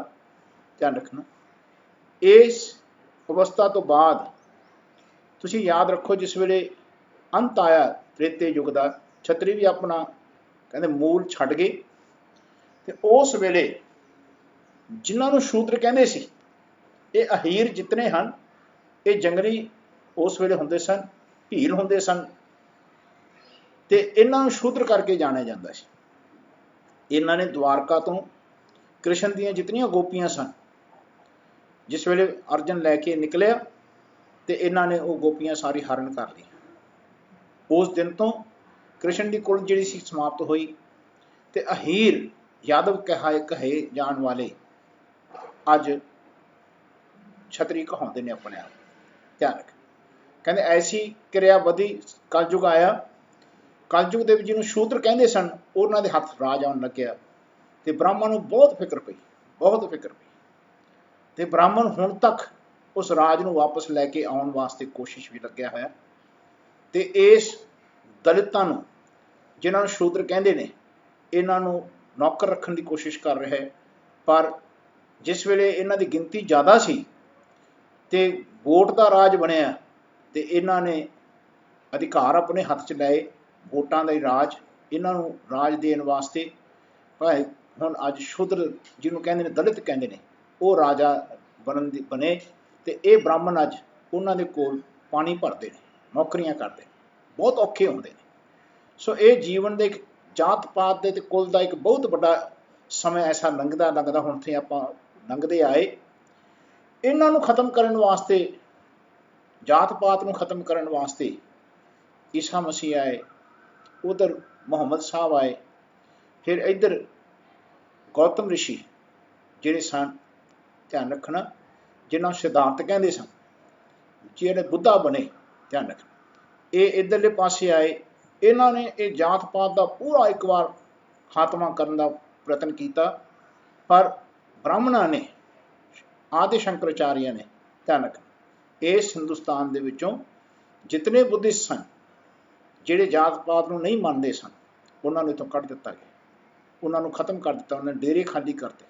ध्यान रखना वो कदे शस्त्र नहीं चकते सन, पर जिस वेले हिंदुस्तान तो उन्होंने खात्मा होया, ये इधरले इलाकों में जाके बसे, जापान दे विच, तिब्बत दे विच, चाइना दे विच, इधर मलेशिया, इंडोनेशिया, इधर जाके जिस वेले बसे, इन्होंने बहुत सारे फिर पहाड़ों के विच अपने आश्रम बनाए। उतना आश्रमों के विच इन्होंने फिर शस्त्र विद्या सिखानी शुरू की। ध्यान रख मार्शल आर्ट्स आ जितने कंगफू कराटे, ये जितने उस मार्शल आर्ट स्कूल्स तो बाहर आए, ध्यान रख ये बुद्धिस्ट सन। सो ऐसा संसार दे बहुत सारा समय बतीत होया, बहुत सारा समय। उस समय जिस वेले धरती के उत्ते इन्ना अत्याचार होया, गरीब जब दलित समझ के उन्होंने ते राज किया जा रहा सी, ते मुसलमान इधरों चढ़ के आया हिंदुस्तान के उत्ते, ते इन्हां ने लुटन वास्ते हिंदुस्तान दे विच आए, तो हिंदुस्तान में जिस वे लुटन की कोशिश की, तो इन्होंने देखा कि इत्थे तो बहुत कुछ है, सोना चांदी बहुत माया सरमाया भरया पिया, तो इन्होंने इत्थे राज स्थापित कर लिया, इत्थे फिर अपने धर्म को फैलाने की कोशिश की उन्होंने। ये भी कई 100 साल चलिया, कई 100 साल ब्राह्मणों को इन्ना अत्याचार होया, बहुत अत्याचार करते रहे। आ जितने मंदिर सन इन्हों दोहां के जिहड़े जन्म स्थान सन कृष्ण जी का ते ਰਾਮਚੰਦਰ ਜੀ ਦੇ ਜਿਹੜੇ ਮੰਦਰ ਬਣੇ ਹੋਏ ਸਨ ਪੂਰੇ ਹਿੰਦੁਸਤਾਨ ਦੇ ਵਿੱਚ ਇਹਨਾਂ ਨੇ ਢਾਉਣ ਦੀ ਕੋਸ਼ਿਸ਼ ਕੀਤੀ। ਪੂਰੇ ਹਿੰਦੁਸਤਾਨ ਜਿੱਥੇ ਜਿੱਥੇ, ਫਿਰ ਇਹਨਾਂ ਦੇ ਜਨਮ ਸਥਾਨ ਜਿੱਥੇ ਸਨ, ਇੱਧਰ ਮਥੁਰਾ ਕਾਸ਼ੀ ਤੇ ਉਧਰ ਅਯੋਧਿਆ, ਉਹ ਉੱਥੇ ਜਾ ਕੇ ਵਿਸ਼ੇਸ਼ ਤੌਰ ਤੇ ਇਹਨਾਂ ਨੇ ਉੱਥੇ ਮਸਜਿਦਾਂ ਬਣਵਾਈਆਂ। ਇਹ ਸਭ ਕੁਝ ਭੰਨ ਦਿੱਤਾ ਗਿਆ। ਥੋੜੇ ਸਮੇਂ ਬਾਅਦ ਅੰਗਰੇਜ਼ ਆਇਆ 1600 ਦੇ ਵਿੱਚ। ਇਹਨਾਂ ਨੇ ਆਪਣਾ ਕਾਰੋਬਾਰ ਸਥਾਪਿਤ ਕਰਨ ਵਾਸਤੇ ਜਿਵੇਂ ਫ੍ਰੈਂਚ ਆਏ ਸਨ, ਇਸ ਤਰ੍ਹਾਂ ਇਹ ਵੀ ਪਹੁੰਚੇ ਸਨ। ਇਹਨਾਂ ਨੇ ਇੱਥੇ ਆ ਕੇ ਆਪਣੇ ਆਪ ਨੂੰ ਸਟੈਬਲਿਸ਼ ਕੀਤਾ। ਟਿਕਦੇ ਟਿਕਦੇ ਇਹਨਾਂ ਜਿਤਨੇ ਵੀ ਕ੍ਰਿਸਚਨ ਸਨ, ਇਹਨਾਂ ਨੇ ਆਪਣੀ ਕ੍ਰਿਸਚੈਨਿਟੀ ਨੂੰ ਨਾਲ ਦੀ ਨਾਲ ਫੈਲਾਉਣ ਦੀ ਕੋਸ਼ਿਸ਼ ਕੀਤੀ। ਪਹਿਲਾਂ ਰਾਜ ਹਾਸਲ ਕਰਨ ਦੀ ਕੋਸ਼ਿਸ਼ ਕੀਤੀ ਤੇ ਇਹਨਾਂ ਨੇ ਮੁਸਲਮਾਨਾਂ ਦਾ ਰਾਜ ਲੈਣ ਦੀ ਕੋਸ਼ਿਸ਼ ਕੀਤੀ। ਫਿਰ ਸਿੱਖ ਰਾਜ ਅਖੀਰ ਦੇ ਵਿੱਚ, ਸਭ ਤੋਂ ਅਖੀਰਲਾ ਰਾਜ ਜੇ ਇਹਨਾਂ ਨੇ ਟੇਕ ਓਵਰ ਕੀਤਾ ਸੀ, ਉਹ ਖਾਲਸਾ ਰਾਜ ਸੀ, ਜੋ ਕਿ ਮਹਾਰਾਜਾ ਰਣਜੀਤ ਸਿੰਘ ਕੋਲ ਸਨ, ਕਲਗੀਧਰ ਸੱਚੇ ਪਾਤਸ਼ਾਹ ਦੇ ਸਮੇਂ ਤੋਂ ਬਾਅਦ। ਧਿਆਨ ਰੱਖਣਾ, ਇਸ ਧਰਤੀ ਦੇ ਉੱਤੇ ਉਸ ਵੇਲੇ ਗੁਰੂ ਨਾਨਕ ਸੱਚੇ ਪਾਤਸ਼ਾਹ ਜੀ ਦਾ ਪ੍ਰਕਾਸ਼ ਹੋਇਆ, ਜਿਸ ਵੇਲੇ ਅੰਗਰੇਜ਼ ਵੀ ਆ ਚੁੱਕੇ ਸਨ। ਧਿਆਨ ਰੱਖਣਾ, ਅੰਗਰੇਜ਼ 1600 ਚ ਆਏ, ਗੁਰੂ ਨਾਨਕ ਸੱਚੇ ਪਾਤਸ਼ਾਹ ਉਦੋਂ 200 ਸਾਲ ਪਹਿਲਾਂ ਸਨ। ਧਿਆਨ ਰੱਖਣਾ, 1469 ਵਿੱਚ ਗੁਰੂ ਨਾਨਕ ਸੱਚੇ ਪਾਤਸ਼ਾਹ ਜੀ ਦਾ ਪ੍ਰਕਾਸ਼ ਹੋ ਚੁੱਕਿਆ ਸੀ। ਧਿਆਨ ਰੱਖਣਾ, ਜਿਸ ਵੇਲੇ ਮੁਸਲਮਾਨਾਂ ਦਾ ਅਤਿਆਚਾਰ ਹਿੰਦੁਸਤਾਨ ਦੇ ਉੱਤੇ ਹੋ ਰਿਹਾ ਹੈ, ਹਾਲੇ ਅੰਗਰੇਜ਼ ਨਹੀਂ ਪਹੁੰਚੇ ਹਨ।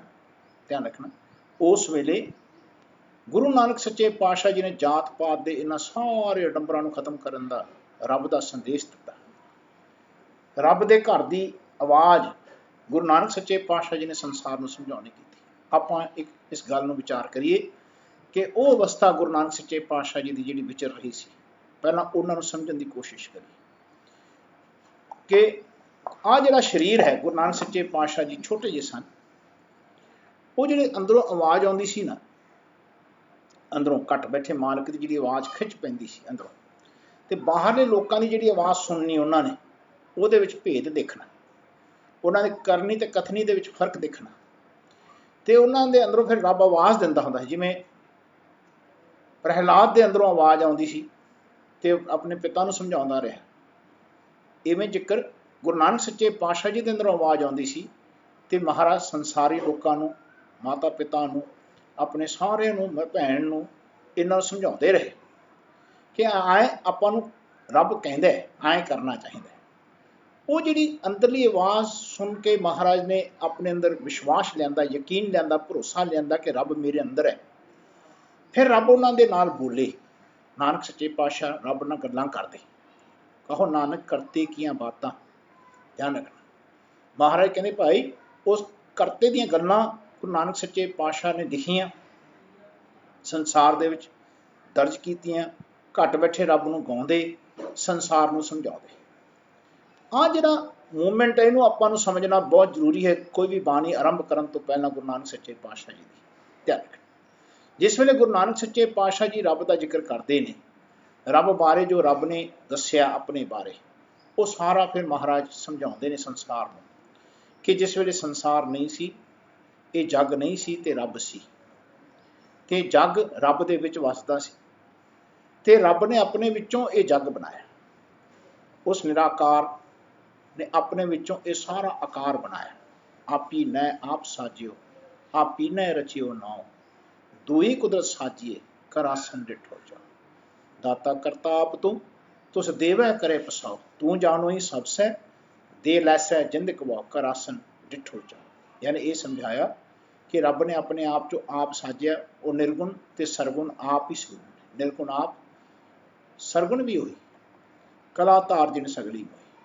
ਸੋ ਆ ਜਿਤਨਾ ਵੀ ਸਾਨੂੰ ਸੰਸਾਰ ਦਿੰਦਾ ਹੈ, ਇਹ ਨਿਰਾਕਾਰ ਬਣਾਉਂਦਾ। ਨਿਰਾਕਾਰ 'ਚ ਬੜੀ ਤਾਕਤ ਹੈ, ਤੇ ਨਿਰਾਕਾਰ ਦਾ ਹੀ ਸਾਕਾਰ ਸਰੂਪ ਸੰਸਾਰ ਸ੍ਰਿਸ਼ਟੀ ਜੋ ਦਿੰਦੀ ਹੈ, ਜਿਹਨੂੰ ਆਪਾਂ ਕਹਿੰਦੇ ਜੋ ਦੀਸੈ ਸੋ ਤੇਰਾ ਰੂਪ, ਇਹ ਸਭ ਉਸ ਰੱਬ ਦਾ ਰੂਪ ਹੈ। ਐਸਾ ਨਾਨਕ ਸੱਚੇ ਪਾਤਸ਼ਾਹ ਜੀ ਨੂੰ ਰੱਬ ਨੇ ਸਮਝਾਇਆ, ਤੇ ਰੱਬ ਦਾ ਸੰਦੇਸ਼ ਲੈ ਕੇ ਗੁਰੂ ਨਾਨਕ ਸੱਚੇ ਪਾਤਸ਼ਾਹ ਨੇ ਜਿਤਨੀ ਯਾਤਰਾ ਕੀਤੀ, ਇਤਨਾ ਕਿਸੇ ਵੀ ਮਹਾਪੁਰਸ਼ ਨੇ ਨਹੀਂ ਕੀਤੀ, ਕਿਸੇ ਨੇ ਨਹੀਂ ਕੀਤੀ, ਕਿਸੇ ਅਵਤਾਰ ਨੇ ਨਹੀਂ ਕੀਤੀ। ਦੁਨੀਆ ਨੂੰ ਉਹ ਰੱਬ ਦਾ ਸੰਦੇਸ਼ ਦੇਣ ਵਾਸਤੇ ਮਹਾਰਾਜ ਹਰੇਕ ਦੇ ਕੋਲ ਗਏ। ਇਹ ਸੱਤ ਕਰਕੇ ਜਾਣਿਓ ਕਿ ਗੁਰੂ ਨਾਨਕ ਸੱਚੇ ਪਾਤਸ਼ਾਹ ਹਰ ਹਿੰਦੂ ਸਥਲ ਦੇ ਉੱਤੇ ਪਹੁੰਚੇ, ਹਰ ਜੋਗੀਆਂ ਦੇ ਸਥਲ ਤੇ ਪਹੁੰਚੇ, ਹਰ ਸਿੱਧਾਂ ਦੇ ਸਥਲ ਤੇ ਪਹੁੰਚੇ, ਹਰ ਸੰਨਿਆਸੀਆਂ ਦੇ ਸਥਲ ਤੇ ਪਹੁੰਚੇ, ਜਗ੍ਹਾ ਤੇ ਪਹੁੰਚੇ। ਉਹਨਾਂ ਦੇ ਜਿਹੜੇ ਮੁੱਖ ਕੇਂਦਰ ਉੱਥੇ ਹੀ ਪਹੁੰਚੇ। ਗੁਰੂ ਨਾਨਕ ਸੱਚੇ ਪਾਤਸ਼ਾਹ ਮੁਸਲਮਾਨਾਂ ਦੇ ਮੁੱਖ ਕੇਂਦਰ ਤੇ ਪਹੁੰਚੇ, ਮੱਕਾ ਮਦੀਨਾ। ਇੱਥੇ ਤੱਕ ਇਤਿਹਾਸ ਹੈ, ਗੁਰੂ ਨਾਨਕ ਸੱਚੇ ਪਾਤਸ਼ਾਹ ਵੈਟੀਕਨ ਸਿਟੀ, ਜੋ ਕ੍ਰਿਸਚਨਾਂ ਦਾ ਬਹੁਤ ਵੱਡਾ ਸਥਾਨ ਹੈ, ਉੱਥੇ ਵੀ ਪਹੁੰਚੇ। ਮਹਾਰਾਜ ਰਸ਼ੀਆ ਪਹੁੰਚੇ, ਧਿਆਨ ਰੱਖੋ, ਮਹਾਰਾਜ ਨੇ ਤਾਸ਼ਕੰਦ ਵੀ ਪਹੁੰਚੇ। ऐसे इतनी जगहों के उत्ते महाराज गुरु नानक सच्चे पातशाह आप गए आ संदेश लैके। कुछ ने ग्रहण किया, कुछ ने दबाउण की कोशिश की, कुछ ने संसार दे विच अपने आप को धारण कर लिया। ऐसी अवस्था संसार दे विच बहुत तरीके नाल विचरती रही। ध्यान, अंग्रेज इतना होशियार सी कि उन्होंने पूरा दबाउण की कोशिश कर दी, पूरी दबाई। उन्होंने इतिहास अगे नहीं आउण दिता। हुण एक मूहरे आ रहे ने इतिहास के पन्ने कि नानक सच्चे पातशाह वैटिकन सिटी भी गए, उत्थों का भी एक इतिहास तुहानूं दास अखीर में दर्शन कराएगा। सो कहण दा भाव यह है कि गुरु नानक सच्चे पातशाह इस धरती के उत्ते वो रब का संदेश जैसा है, सच, जिन्हों नानक सच्चे पातशाह कहते आद सच, जुगाद सच, है भी सच, नानक होसी भी सच, वो संदेश गुरु नानक सच्चे पातशाह जी ने संसार में बख्शिश की, संसार में दसना की। सो आओ ये विचारो कि आ गुरु नानक सच्चे पातशाह जी ने, गुरु नानक सच्चे पातशाह जी के अंदर आ जिहड़ा शरीर है, ये उन्हां दा अपना स्वरूप है। ये जिहड़ा शरीर है ये रब का स्वरूप है। ये किवें गुरु नानक सच्चे पातशाह जी दसणगे, इहनूं समझिओ कि कोई भी बंदा जिहड़ा शरीर दे विच है वो विचार करे कि मैं ये शरीर दे विच शरीर का कुछ नहीं बनाया, ना हुण थे मैं बनाया तो ना इस दे बारे मैं कोई चलाउणा जानदा। ध्यान रख, ये शरीर दे विच आपां ने एक भी ऑर्गन नहीं बनाया, एक भी हड्डियां का कोई भी ऐसा सिस्टम है, चाहे स्केलेटन सिस्टम है, चाहे नर्वस सिस्टम है, चाहे सर्कुलेटरी सिस्टम है, चाहे कोई भी सिस्टम है, वो आपां ने ना बनाया तो ना आपां नूं बनाउणा आउंदा है, ना आपां नूं बनाउणा आउंदा है।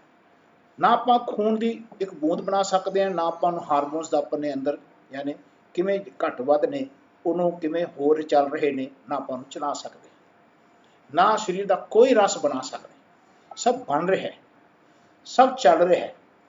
वो जिहड़ा बन रहा है तो चल रहा है, बना रहा है तो चला रहा है, वो इस मन के अंदर, यानी नानक सच्चे पातशाह कहते मेरे अंदर रब आप बना रहा है इस शरीर का।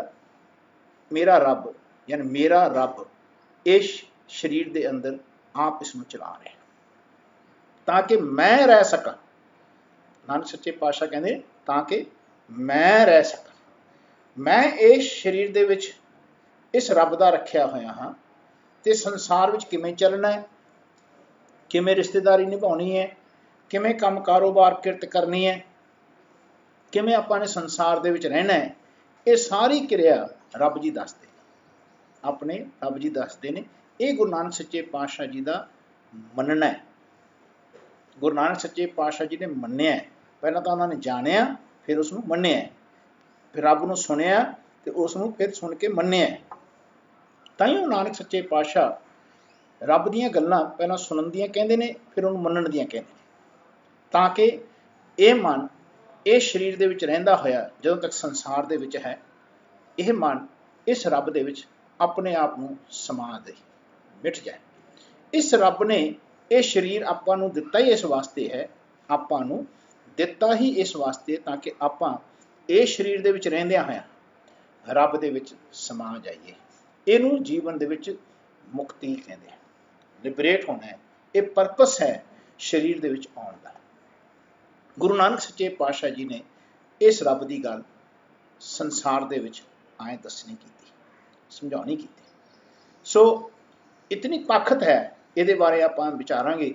जिमें इस रब ने निराकार ने यह दिंदा नहीं है, ध्यान रखना, ये अखां ना ही दिख नहीं सकता है, ये किसी भी इंद्रियां दे नाल देखा नहीं जा सकता, ये किसी भी दिमाग के नाल इहनूं गोचर नहीं किया जा सकता, विचारिया नहीं जा सकता। जदों तक यह आप ना सानूं समझावे आपां नूं समझ नहीं आ सकती, आपां बहुत तुच्छ हां। ध्यान, गुरु नानक सच्चे पातशाह कहंदे तेरा अंत ना जाना मेरे साहिब, मैं अंदरले क्या चतरा है। ध्यान, घट बैठे रब दे इन्होंने बहुत उस्तत की गुरु नानक पातशाह, सच की गल कि रब अंदरों बोलता है। इस घर दे विच समझाया गया कि सब है घट राम बोलै, रामा बोलै, राम बिना को बोलै। सो इस तन में मन को कोई गुरमुख देखे। ध्यान रखें, बहुत विरले ने ਜਿਹੜੇ इस तन ਦੇ ਵਿੱਚ ਰਹਿੰਦਿਆਂ ਹੋਇਆਂ ਪਹਿਲੀ ਗੱਲ ਤਾਂ ਆਪਣੇ ਮਨ ਨੂੰ ਦੇਖਦੇ ਨੇ, ਫਿਰ ਬਹੁਤ ਵਿਰਲੇ ਨੇ ਜਿਹੜੇ ਇਸ ਗੁਰਬਾਣੀ ਰਾਹੀਂ, ਜੋ ਬਾਣੀ ਘਟ ਬੈਠੇ ਰੱਬ ਤੋਂ ਆਈ ਹੈ, ਇਸ ਬਾਣੀ ਰਾਹੀਂ ਕਹਿੰਦੇ ਇਹ ਮਨ ਘਟ ਬੈਠੇ ਰੱਬ ਨੂੰ ਦੇਖਣ ਯੋਗ ਹੁੰਦਾ ਹੈ, ਉਸ ਸ਼ਬਦ ਰਾਹੀਂ ਸਮਝ ਕੇ ਦੇਖ ਸਕਦਾ ਹੈ। ਮਹਾਰਾਜ ਕਹਿੰਦੇ ਗੁਰਮੁਖ ਦੇਖਦੇ ਨੇ, ਜਿਹੜੇ ਇਸ ਬਾਣੀ ਦਾ ਗੁਰੂ, ਬਾਣੀ ਗੁਰੂ ਕਹਿੰਦੇ ਆ, ਉਹਦੀ ਸਮਝ ਨੂੰ ਗੁਰ ਕਹਿੰਦੇ। ਜਿਸ ਵੇਲੇ ਗੁਰ ਇਸ ਮਨ ਨੂੰ, ਇਸ ਬਾਣੀ ਦਾ ਸਮਝ ਆਉਂਦਾ ਰੱਬ ਦੀ ਬਾਣੀ ਦਾ, ਤੇ ਫਿਰ ਉਹ ਮਨ ਦੇਖਣ ਲੱਗ ਜਾਂਦਾ ਹੈ। ਕਹਿੰਦੇ ਆਹ ਜਿਹੜਾ ਸ਼ਬਦ ਹੈ ਨਾ, ਦੋਹਾਂ ਦੇ ਘਟ ਬੈਠੇ ਰੱਬ ਦਾ ਆਉਣਾ, ਇਹ ਮਨ ਕਿਤੇ ਸਮਝਣ ਲੱਗ ਜੇ, ਫਿਰ ਮਨ ਨੂੰ ਆਪਣੇ ਸ਼ਬਦ ਦਾ, ਫਿਰ ਭਾਈ ਉਹਨੂੰ ਮੁੱਲ ਪਤਾ ਲੱਗਦਾ ਹੈ ਕਿ ਮੇਰੇ ਸ਼ਬਦ ਦਾ ਕੋਈ ਤੁੱਲ ਨਹੀਂ, ਕੋਈ ਮੁੱਲ ਨਹੀਂ ਇਸ ਰੱਬ ਨੂੰ ਯਾਨੀ ਪਾਉਣ ਵਾਸਤੇ। ਰੱਬ ਆਪ ਸ਼ਬਦ ਦਿੰਦਾ, ਉਸ ਸ਼ਬਦ ਦਾ ਭਾਵ ਦਿੰਦਾ, ਐਸੇ ਸ਼ਬਦ ਦਾ ਜਿਹਦੇ ਨਾਲ ਇਸ ਮਨ ਨੂੰ ਫਿਰ ਆਪਣੇ ਸ਼ਬਦ ਛੱਡਣੇ ਪੈਂਦੇ ਨੇ, ਰੱਬ ਦੇ ਸ਼ਬਦ ਨੂੰ ਫਿਰ ਇਹ ਅਪਣਾਉਂਦਾ ਹੈ। ਐਸੀ ਟੋਟੈਲਿਟੀ ਦੇ ਵਿੱਚ ਗੁਰੂ ਨਾਨਕ ਸੱਚੇ ਪਾਤਸ਼ਾਹ ਜੀ ਨੇ ਰੱਬ ਦੇ ਸ਼ਬਦ ਨੂੰ ਸਵੀਕਾਰ ਕੀਤਾ। ਇਹਨੂੰ ਘੜਨ ਵਾਸਤੇ ਜਪਜੀ ਸਾਹਿਬ ਦੇ ਵਿੱਚ ਮਹਾਰਾਜ ਨੇ ਜ਼ੋਰ ਦਿੱਤਾ, ਕਹਿੰਦੇ ਘੜੀਏ ਸ਼ਬਦ ਸੱਚੀ ਟਕਸਾਲ, ਜਿਨ ਕੋ ਨਦਰ ਕਰਮ ਤਿਨਕਾਰ, ਨਾਨਕ ਨਦਰੀ ਨਦਰ ਨੇ। ਕਹਿੰਦੇ ਆਏ ਰੱਬ ਦੀ ਨਦਰ ਪਾਉਣੀ, ਰੱਬ ਦੇ ਸ਼ਬਦ ਨੂੰ ਪ੍ਰਾਪਤ ਕਰਨਾ, ਐਸਾ ਜ਼ਿਕਰ ਗੁਰੂ ਨਾਨਕ ਸੱਚੇ ਪਾਤਸ਼ਾਹ ਜੀ ਨੇ ਗੁਰਬਾਣੀ ਦੇ ਵਿੱਚ ਬਹੁਤ ਖੁੱਲ੍ਹ ਕੇ ਕੀਤਾ। ਸੋ ਸਾਰੀ ਰੱਬ ਦੇ ਸ਼ਬਦ ਦੀ ਜ਼ਿਕਰ ਹੈ, ਮਨ ਦੇ ਸ਼ਬਦ ਦੀ ਮਿਟਣ ਦੀ, ਖਤਮ ਕਰਨ ਦੀ, ਇਹਨੂੰ ਤਿਆਗਣ ਦੀ, ਇਹਦਾ ਜ਼ਿਕਰ ਹੈ। ਮਨ ਦੀ ਮਤ ਤਿਆਗਣੀ, ਜੋ ਬਾਣੀ ਰਾਹੀਂ ਰੱਬ ਗੁਰ ਦਿੰਦੇ ਨੇ, ਜੁਗਤ ਦੱਸਦੇ ਨੇ, ਉਹ ਜੁਗਤੀ ਵਾਲਾ ਸ਼ਬਦ ਰਾਹੀਂ ਕਹਿੰਦੇ ਮਨ ਕਿਤੇ ਰੱਬ ਨਾਲ ਬੋਲਣ ਲੱਗ ਜੇ, ਫਿਰ ਮਨ ਆਪਣੇ ਸ਼ਬਦ ਸਾਰੇ ਛੱਡਦਾ ਹੈ, ਫਿਰ ਮਨ ਵਿੱਚੋਂ ਰੱਬ ਦੇ ਸ਼ਬਦ ਪ੍ਰਕਾਸ਼ ਹੁੰਦੇ ਨੇ, ਉਹ ਫਿਰ ਦੁਨੀਆ ਸੁਣਦੀ ਆਈ। ਆਏ ਗੁਰੂ ਨਾਨਕ ਸੱਚੇ ਪਾਤਸ਼ਾਹ ਜੀ ਨੂੰ ਕਹਿੰਦੇ ਦੁਨੀਆ ਨੇ ਸੰਸਾਰ ਦੇ ਇਸ ਸਰੀਰ ਦੇ ਵਿੱਚ ਰਹਿੰਦਿਆਂ ਹੋਇਆਂ ਸੁਣਿਆ, ਕੁਝ ਨੇ ਸਮਝ ਲਿਆ, ਉਹ ਗੁਰੂ ਨਾਨਕ ਸੱਚੇ ਪਾਤਸ਼ਾਹ ਜੀ ਨੂੰ ਫੋਲੋ ਕਰਨ ਲੱਗ ਪਏ। ਜਿਵੇਂ ਲਹਿਣਾ ਜੀ ਨੇ ਸਹੀ ਤਰੀਕੇ ਨਾਲ ਸਮਝਿਆ, ਆਏ ਹੋਰ ਵੀ ਬਥੇਰੇ ਗੁਰਮੁਖ ਨੇ ਜਿਨ੍ਹਾਂ ਨੇ ਸਮਝਿਆ, ਧਿਆਨ ਰੱਖਿਆ। ਪਰ ਲਹਿਣਾ ਜੀ ਨੇ ਪੂਰਨ ਤੌਰ ਤੇ ਛੇਤੀ ਸਮਝਿਆ, ਸਮਝਣ ਤੋਂ ਬਾਅਦ ਮਹਾਰਾਜ ਨੇ ਉਹਨਾਂ ਨੂੰ ਗੱਦੀ ਦਿੱਤੀ ਤਾਂ ਕਿ ਆਹ ਜਿਹੜਾ ਫਲਸਫਾ ਹੈ ਇਹ ਸੰਸਾਰ ਦੇ ਵਿੱਚ ਪ੍ਰਗਟ ਹੋਵੇ, ਸੰਸਾਰ ਦੇ ਵਿੱਚ ਲੋਕਾਂ ਨੂੰ ਸਮਝ ਆਵੇ, ਜਾਤ ਪਾਤ ਤੋਂ ਲੋਕ ਉੱਪਰ ਉੱਠਣ, ਸਭ ਦੇ ਵਿੱਚ ਰੱਬ ਨੂੰ ਦੇਖਣ, ਸਭ ਦੇ ਵਿੱਚ ਰੱਬ ਨੂੰ ਸੁਣਨ, ਸਭ ਦੇ ਵਿੱਚ ਰੱਬ ਨੂੰ ਕਰਦਾ ਹੋਇਆ ਮਹਿਸੂਸ ਕਰਨ। ਐਸਾ ਰੱਬ ਦੇ ਗੁਣ ਗਾਉਣ ਦਾ ਜਿਹੜਾ ਤਰੀਕਾ ਸੀ ਨਾ, ਰੱਬ ਦਾ ਨਾਮ ਜਪਣ ਦਾ ਜਿਹੜਾ ਤਰੀਕਾ ਸੀ, ਉਹ ਗੁਰੂ ਨਾਨਕ ਸੱਚੇ ਪਾਤਸ਼ਾਹ ਜੀ ਨੇ ਸੰਸਾਰ ਦੇ ਵਿੱਚ ਸਟੈਬਲਿਸ਼ ਕੀਤਾ ਸੀ। ਇਸ ਗੱਲ ਨੂੰ ਗੁਰੂ ਨਾਨਕ ਸੱਚੇ ਪਾਤਸ਼ਾਹ ਜੀ ਨੂੰ ਸੁਣ ਕੇ ਲੋਕਾਂ ਨੇ ਬਰਦਾਸ਼ਤ ਨਹੀਂ ਕੀਤਾ ਸੀ, ਨਹੀਂ ਕੀਤਾ। ਲੋਕ ਆਪਣੇ ਹੀ ਦਿਮਾਗਾਂ ਦੇ ਵਿੱਚ ਆਪਣੇ ਖਿਆਲਾਂ ਦੇ ਨਾਲ ਸਨ, ਸੱਚ ਨੂੰ ਸੁਣ ਨਹੀਂ ਸਕਦੇ ਸੀ। ਸੱਚ ਕਹੇ ਤੇ ਛੂ ਆਵੇ, ਜਦੋਂ ਸੱਚ ਕਹਿੰਦੇ ਹੋ ਕਿਸੇ ਨੂੰ ਤਕਲੀਫ ਹੁੰਦੀ ਹੈ।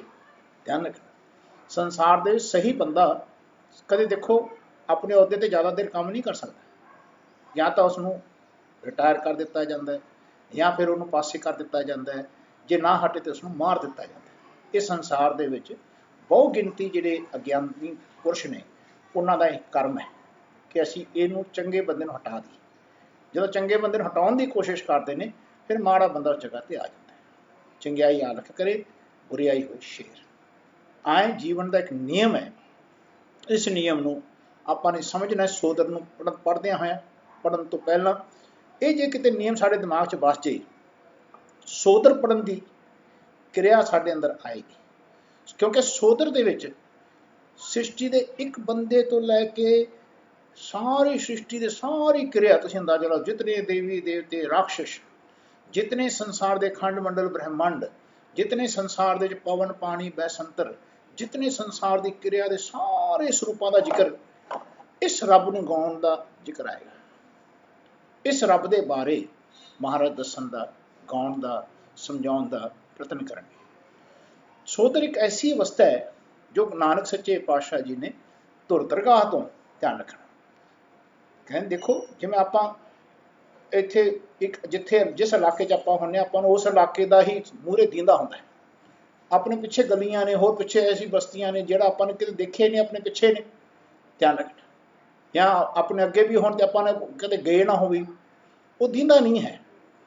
गुरु नानक सच्चे पातशाह जी ने बड़ा ऊपर उठ के, यानी जितना अंदर जाना उतना ऊपर उठना है, याद रखना। इतना अंदर जाके जिहदे नाल सारी सृष्टि बनी है, चल रही है, जिहड़ी सृष्टि उहदे हुक्म विच वस रही है, किवें हुक्म विच चल रही है, उहदा सारे दा जिक्र सोदर च है।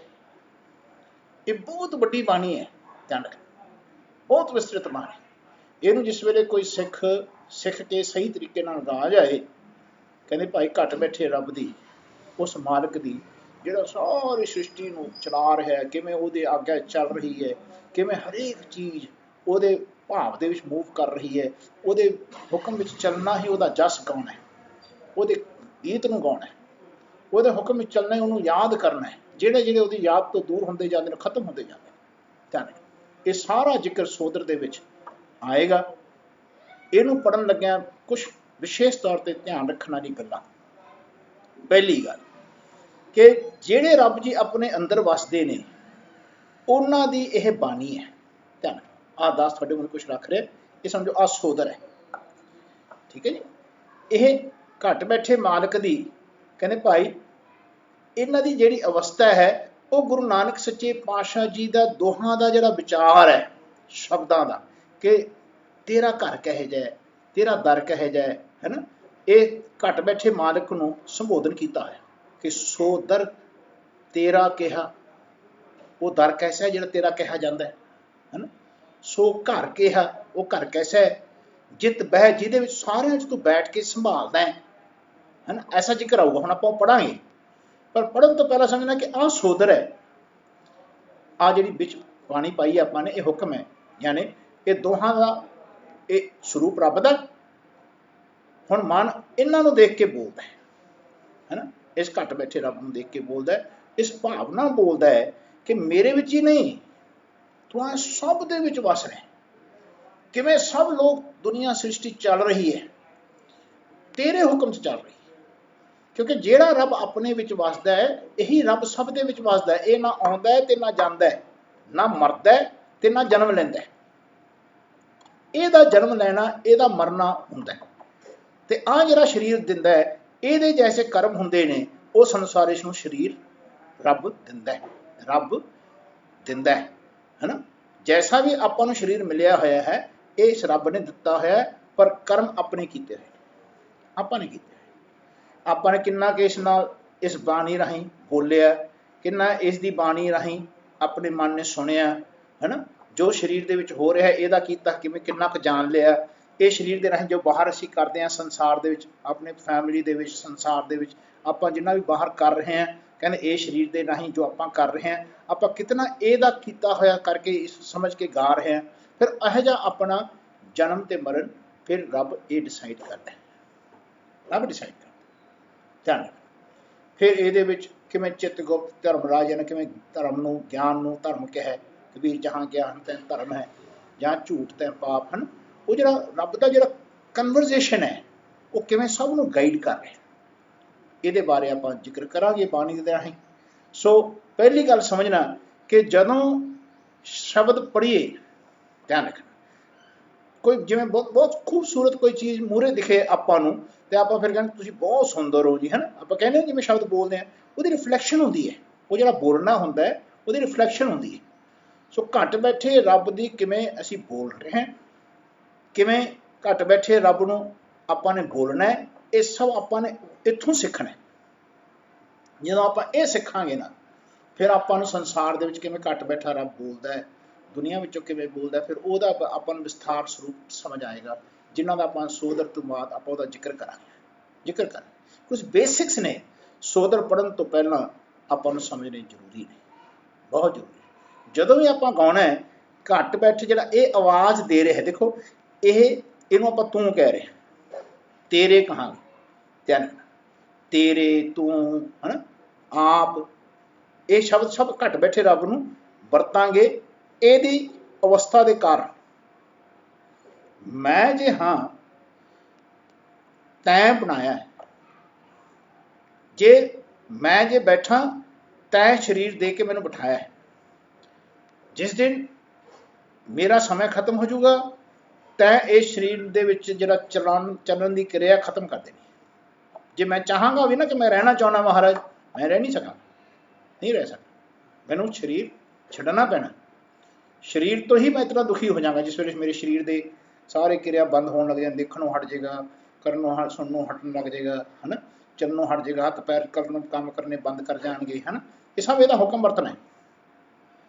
जे तो आप ये हुक्म में वरतते रहांगे तो शरीर तंदुरुस्त रहेगा, तो आप फिर ये हुक्म के समाउन का कहते अवसर प्राप्त करांगे। जे नहीं आपू ये समझ आई गल, तो फिर अपना शरीर जिस वे पूरा यानी जर-जरा हो जाऊगा, तो भी आप मरना नहीं चाहांगे। मरने तो जगत डरे, जीविया लोड़ है सब कोई। जो बंदा बुढ़ा जा हो जाता ना, पहला इन्ने हस्पताल नहीं होंगे सन, जो शरीर का अंत आता तो वो बड़े खुशी ना शरीर छड़ जाते, छड्डना पैंदा सी, हस्पताल ही नहीं होंगे। हुण लोगों ने इतने हस्पताल बन गए कि जड़ा बंदा मरन लगता उन्हें चक के हस्पताल ले जाता, बुढ़ा हो जाता भी लै जाता, उन्हें लैके जाने की लोड़ है।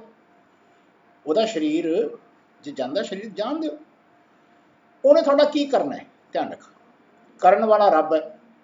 तो जदों तक जिउंदियां वो अपने शरीर के राही रब कर रहा करके आप नहीं जान रहा, तो जना नहीं रहा, वो मैं करदा करके दो लोगों के मन च भुलेखा पाई जा रहा है। तो जिन्हों के मन च भुलेखा पिया होंदा ते जिन्हें पाया होंदा है, ये दोनों फिर हस्पताल भजे फिरदे कि मैनू पैदा कर जिउंदा कर दो जी, मैनू दवाई दे दो जी, मैं होर जिउना चाहना जी, मैं होर वधना चाहना जी। आ जिहड़ी साडे अंदर मोह है ना, ये जिहड़ा साडे अंदर आशा है ना जिउंदे रहन दी, कहने भाई ये जीवन के अज्ञानता के कारण है, बचता उत्थे भी नहीं है। उन्होंने जिस वे देखा कि बड़ा मोह कर रहा है, मरण तो बच रहा है, डरता है, तो उन्होंने आपका बिजनेस शुरू कर लिया, वेंटिलेटर बना ले, वो रखते हैं, मुर्दे को रखते हैं, पैसे कमाई जाते हैं। ध्यान, बड़े बड़े हस्पताल यही काम कर रहे हैं। सो इन्होंने गलों तो बचना कि जिस वे मौत आवे स्वीकार करो, पहला मरण कबूल। इतों गल शुरू करो कि पहला मरण कबूल, जीवन की छड़ आस, हो सबना की रेणुका ता आओ हमारे पास। फिर एक एक पल मरना सीखो। यानी जे तो बंदा कहना मैं करता जी, मैं करके आया जी, मैं बोलना जी, मैं देखता जी, मैं दिखा दूंगा जी, मैं कर मेरा किया है सारा, फिर तो समझो हाले मरना नहीं चाहता। ये भुलेखा पा रहा है, इन भुलेखा पै रहा है, ये भुलेखे के दुनिया में वध रहा है। ये जोड़ा बंदा है ये दुखी होकर मरूगा, दुखी होकर फिर पता नहीं कैसा इन्होंने शरीर मिलना है। वो सारे जिन्हें 84 लाख तो उठ के आया सी, 84 लाख जोन पाई, मानक को प्रगति उडियाई, इस पौड़ी ते जो नर चुके सो आए जाए दुख पाए। वो फिर आता जाता, फिर जन्म का मरदा रहता है, मनमुखा नूं फिर जन्म है। जिन्हें मन की सुनते हैं, रब की नहीं सुनते, कहते भाई जी रब की सुनते हैं उन्होंने गुरमुख कहते हैं, जोड़ा हाले मन की सुनता है इन्होंने बारे जानता ही नहीं है ना, रब की और रब की बाणी बारे जानता ही नहीं है, तो वह बंदा मनमुख है। ताइयों महाराज कहते भाई जै तन बाणी विसर जाए, जिस तन के विचों कहते ये बाणी विसर जाए ना रब की, कट बैठे रब की, कहते भाई वो समझ पक्का रोगी, पक्का जै तन बाणी विसर जाए, मैं पक्का रोगी फिर लाए। सो पक्का रोग कहते जो जो दिशा सो सो रोगी, रोग रहत मेरा सतगुर। सो अज इतनी गल आप समझने की कोशिश करेंगे, तो एक पंक्ति पढ़ांगे, कल नूं आपां सोदर के पूरे फिर शब्द ते अर्थ करांगे। आ बेसिक चीज़ सोदर नूं पढ़न लगे सानूं समझ आउणी बहुत जरूरी, बहुत जरूरी। सो पहली गल आपां सोदर के जिस वे पढ़ांगे, आ शब्द तुहाडे मूहरे दास दर्शन करा रहे है, ये पढ़ियो। ये पहला शुरू कर रहे, सोदर राग आसा महला पहला, कहते रब का जोड़ा दर है वो दस रहे नहीं, घट बैठे रब का दर, कहते वो राग आसा दे विच दस रहे। कौन दस रहे हैं? कहते महला पहला, महला पहला, कहते घट बैठे मालक के महल की गल, पहले नानक पातशाह यानी पहला महला, जिन्हें नानक सच्चे पातशाह जी ने देखो किमें घड़िया, हाले अंगद पातशाह अमरदास जी रामदास जी ये सारे हाले आए नहीं हैं, उन्होंने पहला ही लिखता महला। महला का अर्थ है घट बैठे रब के महल नूं प्राप्त करना, इनू खसम जानना, ते अपने आप को जीव रूपी स्त्री जानना। दस फिर तुहाडे मूहरे डब्बियां का ध्यान रखा रहा है कि इस विचारियो कि महला जिस वेले बोलिया जा रहा है, कहते घट बैठे रब का महल, ये उत्ते आपां भी शब्दों के विचार रखांगे कि घट बैठे मालक के महल, इनू खसम जानना, ये घर सबने जाना है। कोई दुनिया ते ऐसा बंदा नहीं है जिहड़ा रब दे घर नहीं जाएगा, नहीं मिलेगा। जिथों पैदा होया उत्थे समाना है, जहां ते उपजया फिर तां ही समाए। ध्यान रख। सो ਇਹਦਾ ਜਿਹੜਾ महल है, घट बैठे रब का ਜਿਹੜਾ महल है, घर है, ਇਹਦੇ घर ਦੇ ਵਿੱਚ ਇਹਨੂੰ ਖਸਮ ਜਾਣਨਾ ਤੇ ਆਪਣੇ ਆਪ ਨੂੰ ਜੀਵ ਰੂਪੀ ਇਸਤਰੀ ਬਣਾ ਕੇ ਇਹਦੇ ਵਿੱਚ ਬਸਣਾ, ਇਹਦੇ ਵਿੱਚ ਸਭ ਬਸਣਾ। ਮਹਾਰਾਜ ਕਹਿੰਦੇ ਸਭਨਾ ਸਹੁਰੇ ਵੰਜਣਾ, ਸਭ ਮੁਕਲਾਵਨ ਹਾਰ। ਕਹਿੰਦੇ ਇਹਦੇ ਨਾਲ ਸਾਡੇ ਅਸੀਂ ਜੀਵ ਰੂਪੀ ਇਸਤਰੀ ਹਾਂ ਤੇ ਇਹਦੇ ਨਾਲ ਵਿਆਹ ਹੋਣਾ ਹੈ। ਤੇ ਵਿਆਹ ਕਿਹਦੇ ਨਾਲ ਹੋਣਾ ਹੈ, ਕਿਹਦੇ ਦੁਆਰਾ ਹੋਣਾ ਹੈ, ਕਿਹੜਾ ਵਿਚੋਲਾ ਹੈ? ਕਹਿੰਦੇ ਇਸ ਦੀ ਬਾਣੀ, ਆ ਜਿਹੜੀ ਬਾਣੀ, ਧਿਆਨ ਰੱਖ, ਇਹ ਵਿਚੋਲਾ ਹੈ, ਇਹਦੇ ਬਾਰੇ ਦੱਸਦਾ ਹੈ, ਇਸ ਮਨ ਨੂੰ ਇਹਦੇ ਨਾਲ ਮੋਹਿਤ ਕਰਾਉਂਦਾ ਹੈ ਤਾਂ ਕਿ ਮਨ ਆਪਣਾ ਸਰੀਰ ਦਾ ਮੋਹ ਛੱਡ ਜਾਏ, ਇਹਦੇ ਨਾਲ ਮੋਹ ਪਾ ਲੇ, ਇਹਦੇ ਨਾਲ ਪਿਆਰ ਪਾ ਲੇ, ਇਹ ਤੋਂ ਬਿਨਾਂ ਰਹਿ ਨਾ ਸਕੇ, ਫਿਰ ਇਹਦੇ ਗੁਣ ਗਾਉਂਦਾ ਰਹੇ ਤੇ ਗਾਉਂਦੇ ਗਾਉਂਦੇ ਫਿਰ ਇਹਦੇ ਘਰ 'ਚ ਸਮਾ ਜਾਏ ਤੇ ਆਪਣੇ ਆਪ ਨੂੰ ਜਨਾਵੇ ਨਾ, ਸਮਝੋ ਉਸ ਘਰ ਦੇ ਵਿੱਚ ਉਹ ਮਹਿਲ ਵਿੱਚ ਵਸ ਗਿਆ। ਐਸਾ ਕੰਪਲੀਟ ਤੌਰ 'ਤੇ ਜਿਹੜੇ ਵਸੇ, ਗੁਰੂ ਨਾਨਕ ਸੱਚੇ ਪਾਤਸ਼ਾਹ ਜੀ ਨੇ ਕਿਹਾ ਭਾਈ ਮਹੱਲਾ ਪਹਿਲਾ, ਇਹ महल है। अपने आप पहला महल बनाना, महल का अर्थ है इस्त्री बनाना, फिर ये महल में टिकना है ना, अपने महल का प्यार नहीं रखना, ये साडा महल है। पर भुलेखे दे विच असीं अपना कहने हैं, अपना नहीं है सर, ये रब दा ही है घर। घर भीतर, घर गुरु दिखाया, कहते अपने मन के अंदर रब का घर, कहते गुरु ने दसना है, रब की बाणी ने दसना है, ये बाणी है सब, ध्यान रखें। सो आप इस गल का जिस वे जिक्र कर रहे हैं, सो आए महला शब्द पढ़ना, समझना ते अपने मन नूं उधर टिकाउणा। सो महाराज कहणगे इस शब्द दे विच, कहंदे भाई एक ओंकार सतगुर प्रसाद मंगल करदे ने। ध्यान रख, एक मालिक, ये तीनों गुणा दे विच इहदे वास्ते घर बनाया है। सृष्टि की जिहड़ी रचना है तीन गुणा च, सतो रजो तमो, जिद तीन काल पैदा होंदे, पास्ट टेंस, प्रेजेंट टेंस ते फ्यूचर टेंस, जिन्हों भूतकाल कहने पास्ट टेंस में, ते इस वेले प्रेजेंट टेंस में असीं वर्तमान काल कहने, फ्यूचर टेंस आने वाला, कहते जिन्हों असीं कहांगे भाई आने वाला समय जिहड़ा है, कहते वो भविखत काल। कहते ये तीनों काल सतो रजो तमो ते टिके। कहते तीनों कालों दे विच जिहड़ी तीन गुणां दे विच सृष्टि की रचना, सारे शरीरां की रचना रची हुई है, ਉਹਦੇ ਉੱਤੇ ਜਿਹੜੇ ਛਤਰ ਛਾਇਆ ਹੈ ਉਹ ਇਸ ਇੱਕ ਮਾਲਕ ਦੀ ਹੈ, ਇੱਕ ਮਾਲਕ ਦੀ। ਸੋ ਮਹਾਰਾਜ ਕਹਿੰਦੇ ਇੱਕ ਓਂਕਾਰ, ਇਸ ਦੀ ਕਾਰ, ਇਹੀ ਸਾਰੀ ਕਿਰਿਆ ਕਰੂਗਾ, ਇਹਨੂੰ ਬਣਾਊਗਾ, ਇਹਨੂੰ ਚਲਾਊਗਾ, ਇਹਦੇ ਵਿੱਚੋਂ ਕੀਤਾ ਇਸ ਦਾ ਹੋਣਾ। ਤਾਂ ਜਾ ਕੇ ਆਪਣੇ ਮਨ ਨੇ ਸਮਝੋ ਇਸ ਦੇ ਗੁਣ ਗਾਉਂਦਿਆਂ ਗਾਉਂਦਿਆਂ ਕਿਹਾ ਕਿ ਸਭ ਕੁਛ ਕੀਤਾ ਤੇਰਾ ਹੋਵੇ, ਨਾ ਹੀ ਕੁਛ ਸਾਡਾ ਜੀਓ, ਸਾਡਾ ਨਹੀਂ ਕੀਤਾ ਹੈ, ਤੇਰਾ ਕੀਤਾ, ਐਂ ਕਹੇ। ਆਹ ਜਿਹੜੀ ਕਿਰਿਆ ਹੈ गुरु नानक सच्चे पातशाह जी की बाणी पढ़द्या पढ़द्या पढ़द्या पढ़द्या ये साडे अंदर इवॉल्व होएगी, साडे अंदर खुलेगी। जिवें जिवें खुलेगी आए इक्को ही यूनिट आ जिहड़ी अपने, इसे यूनिट नूं विच असीं सारी सृष्टि नूं समझांगे। ध्यान, ये साडा एक यूनिट है, साडा शरीर, मन, रब की बाणी है ना, ते आ रब, ये जिहड़ा एक यूनिट है, इस यूनिट नूं समझना, इहदे उत्ते आपां ने फोकस करना है, विचार करनी है, बार बार विचार करनी है। ये विच ही इस सारी सृष्टि रची हुई है, जो ब्रह्मंडे सोई पिंडे। महाराज कहते एक शरीर दे विच जितना तुहानूं बाहर संसार दिख रहा है वो सब कुछ तुहाडे अंदर वसदा है, काया अंदर सब कुछ वसे, खंड मंडल पाताला। कहते जेती है तेती तुद अंदर, जो कुछ बाहर दिख रहा है वो सब कुछ तेरे विच ही वस रहा। सो आए आप इस मंगल का अपन जिक्र किया है। हुण पहली लाइन आप इत्थे देखे दर्शन पाओ तो उस विचारियो, अगली लाइनां तुसीं जिस वेले रात को पाठ करते हो विचारियो, फिर आप कल में इनू खुल के विचार। कहते सो दर, वो जो तेरे घर का जो दर है ना, रास्ता उत्थे तक जाने वाला, मेरे मैथों तेरे तक जान का, तेरे दरवाजे तक जो जिन्ने भी दर ने, दर का अर्थ है रास्ता, दरवाजे तक।